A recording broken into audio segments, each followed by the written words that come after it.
साग माने देखंतु आज खीरी बनाऊची। खीरी पाई फास्ट मु काजू किशमिश भाजी देची। तापर चाउल को देखंतु घी रे भाजी देली। भाजी के कले बहुत टेस्ट लगे। भाजुची चाउल भाजला परे देखंतु क्षीर जो गरम कर रखी ताधर मु चाउल को ऐड कर देली। तो चावल पकई देते भले ही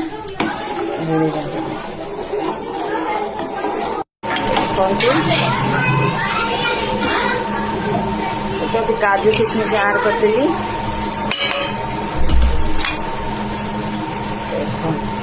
चीनी ऐड हम देखो चीनी ऐड होगा। चीनी ऐड कर देली। नाई चले तले लगी चलू नाई गोड़े लगे गोड़े तो खीरी बनीगला। लास्ट को गुजरात डाल देली। देखो तो खीरी रेडी। खीरी क्या पसंद जल्दी जल्दी आसतु खाइबे। रहुची जय जगन्नाथ।